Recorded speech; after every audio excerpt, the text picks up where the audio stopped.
Dana Stevens Show. Let's go. Check it. Don't forget about love, joy, peace. Let's talk about it with Dana. That's what the world needs. Let's put away the hatred, racism, and greed, and tune into your dial with Dana Stevens. Yo. From Chi-Town to Florida to A-Town, DMP got sick of our people falling down. PD gotta stop the violence in all towns. This is what we call awareness, time to spread around. We got a legendary activist going viral, and me, I'm quarterback and spitting these flows like spirals, like Colin Kaepernick kneeling to God in every show, and late night appealing to God for us to grow. These demonic politicians have really got to go. That's how it started, right here on radio. Don't forget about love, joy, peace. Let's talk about it with Dana.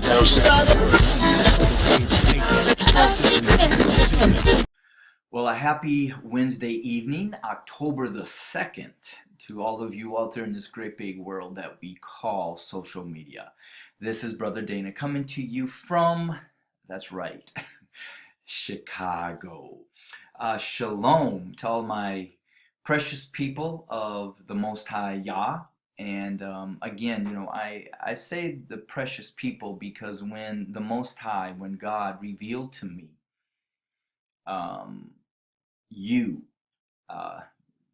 he called you my precious chosen, my precious children.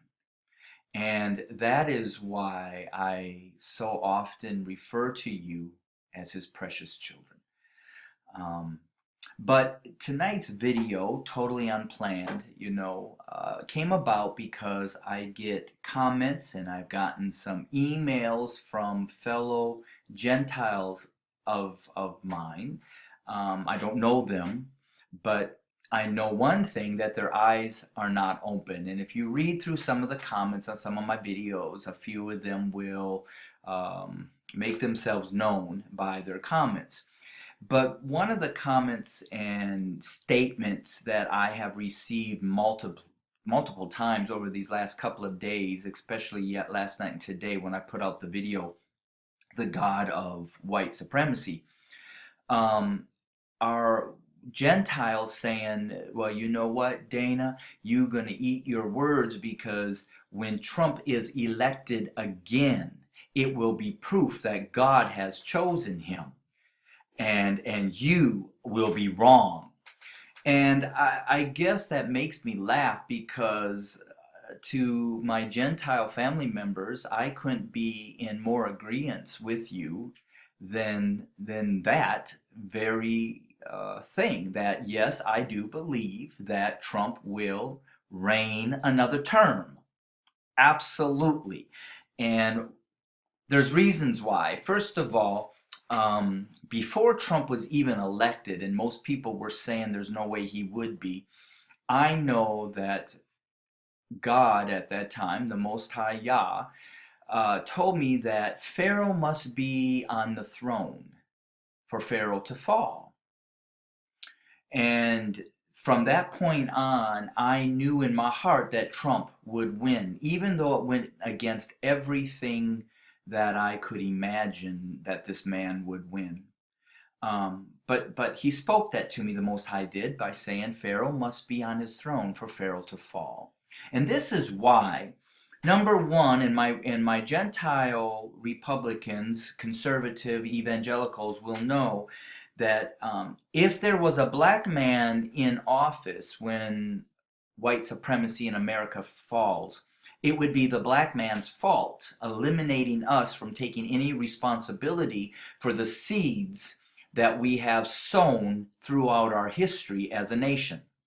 If it was a woman, such as Hillary, that was the president, it would then be the woman's fault, because yes, women may not be underneath us as far as a black man or a black individual, but they're still underneath us, and they're incompetent, you know, to serve in the presidency. And this is one of the things that when I go home, I hear my white family members saying, you know, yeah, you get some woman up there and all they're going to do is, during one of their emotional times, you know, blow up the world or start a war.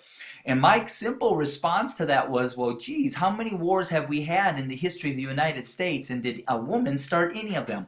So again, I say that because white men will always pass the buck. It will always be somebody else's fault for anything wrong that or bad or destructive that comes along. However, if Trump is in office 2 terms, although I don't believe he will finish the second term, then you can't blame anybody but you and the man that you so adamantly believe God chose to place in this office to make America great and godly according to Christian beliefs once again. And the reason why I know this is going to be very true, because you are very aware and supportive of everything that Trump has been doing up to this point to eliminate everything that President Obama put into practice or put into law or made happen. So you are eliminating all of that. So when Trump enters his second term, you can still blame it on President Obama. But I was told that, well, if things happen in the first term of the new president, it's only because they're reaping the consequences or the bad things from the president beforehand. And usually the current president really doesn't make things happen until his second term, because he's reinstituted or made things correct the first 4 years of his office, so then the second 4 years we will bloom. Well, what's going to happen when you don't bloom the second 8 years? Now, once again, are you going to eat your words, or are you going to accept the fact? And so this is something that took place, that the Most High Yah has shown me, that when you initially went out and voted 4 years or almost 4 years ago in 2016, you casted your lot, and you did it in a private manner, knowing that nobody would be able to see who you voted for.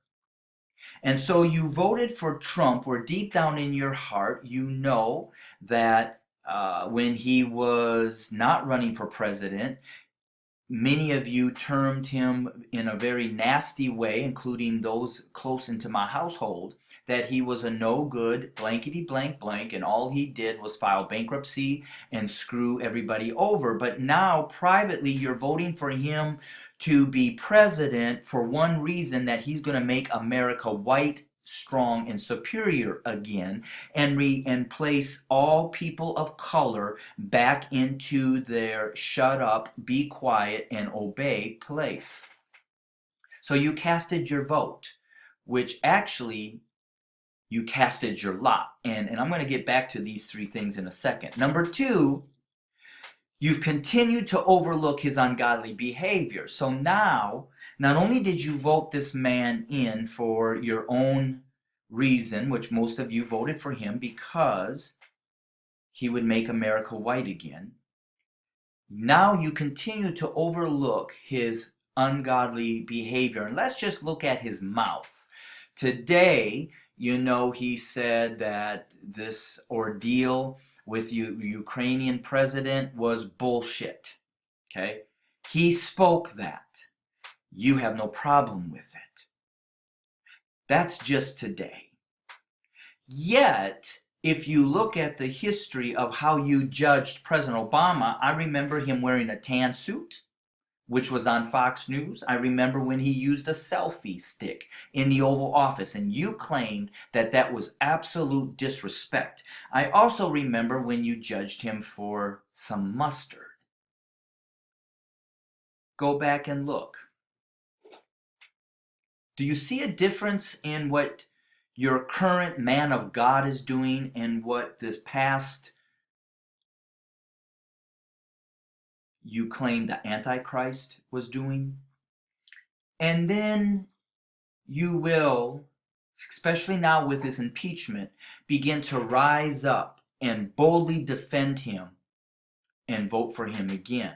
Looking past all of the things that you know are incorrect, but you will continue to support him, and even the more because he supports institutionalizing once again white supremacy. And so now I want to go back, and this here made me weep.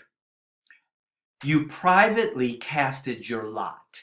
See, yes, man did not see you vote for this man, Trump, but the Most High, or God Himself, definitely saw your heart and saw your reasoning behind you voting for him, which was to keep white supremacy or put whites back in their power while putting people of color under our feet, putting them in their place.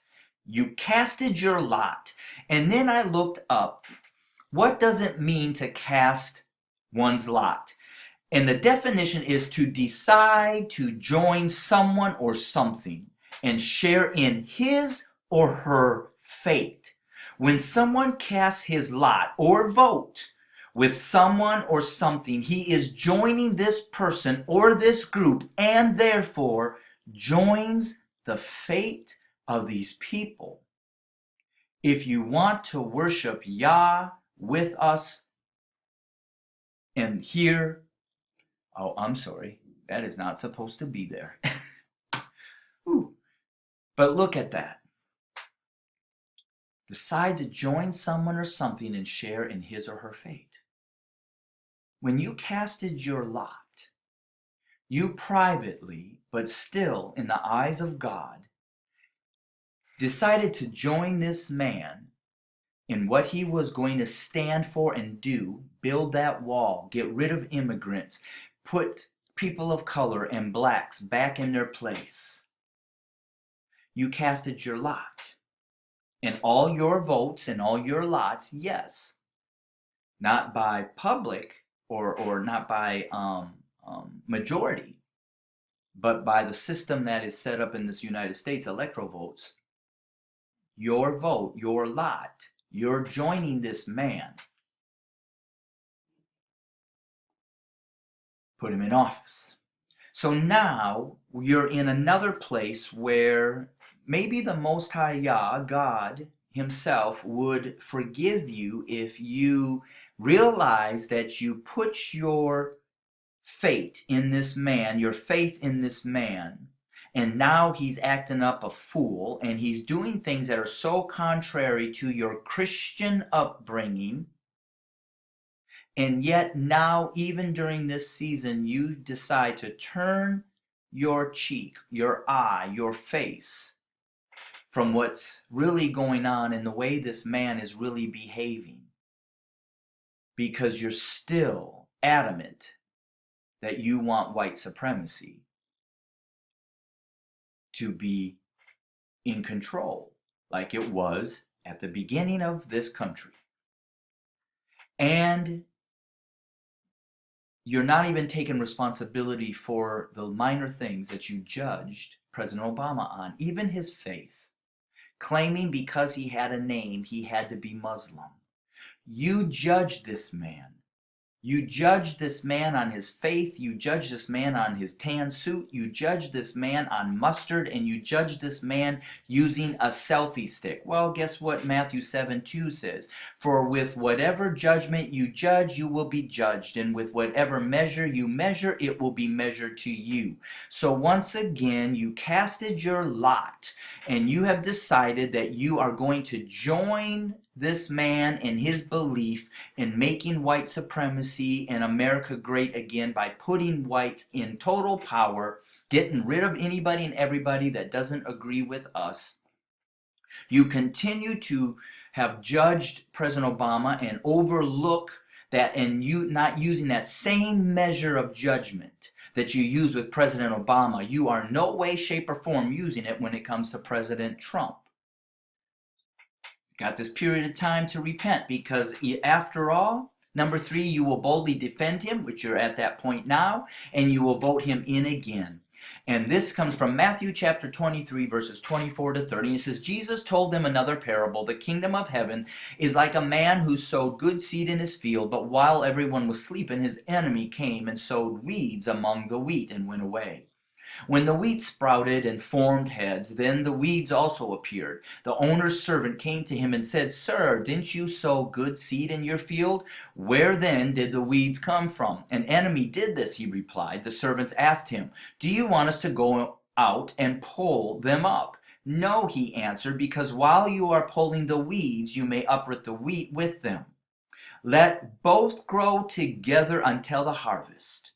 And at that time I will tell the harvesters, First, collect the weeds and tie them in bundles to be burnt. Then gather the wheat and bring it into the barn.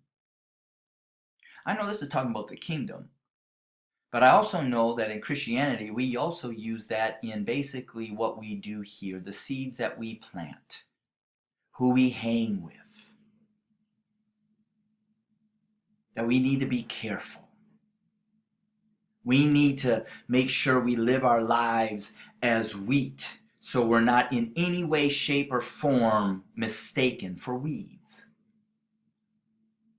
But yet I look at your changed behaviors and beliefs, knowing that Trump resembles nothing of the life of Jesus Christ. Yet you will boldly defend this man, because when it comes down to the root of it all is you serve a God that you believe ordained white supremacy through the religion of Christianity. But you need to deny that idol, you need to deny that God, and know that even though you casted your lot and you're still remaining judging of Obama and unrepentive of the behavior of President Trump that does not line up with Jesus Christ, you are entering into boldly defending him. But the time of the Gentiles is coming to an end. Harvest time is coming for those in these next few years when Trump comes into his second reign, that your fate will go with his fate, because at that time the harvest is going to come in this country.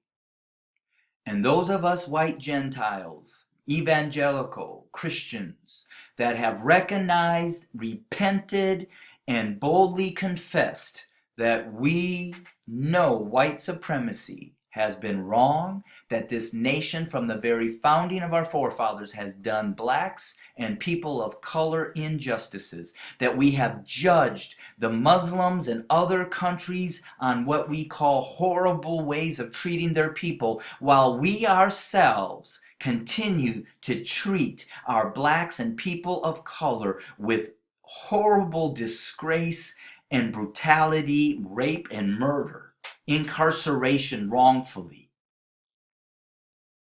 We have judged all these other nations, yet overlooked our own plank in our eyes. And in the end, you're going to boldly stand up for that injustice. So do I believe that Trump will be reelected? Absolutely. Why? Because the Most High Yah, God, even though he should not, I believe he's being generous and giving us white Gentiles and white evangelicals, those that are still in that faith, an opportunity to boldly stand up and confess the truth of who the true chosen people are, and then confess the atrocities, that's a big word, everything that we have done in enslaving, raping, murdering, oppressing our black brothers and sisters and people of color.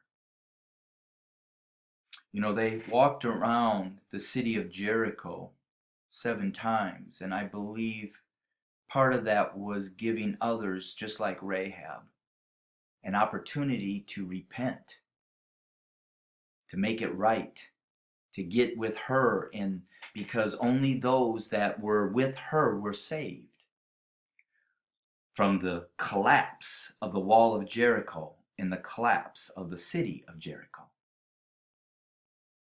There will be a collapse in America,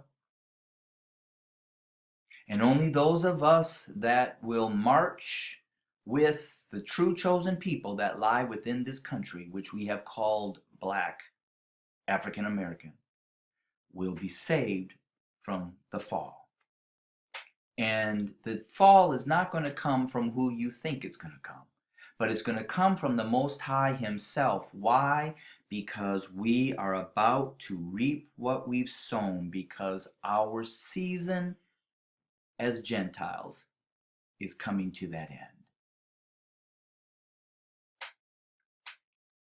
Thank you for listening. Shalom.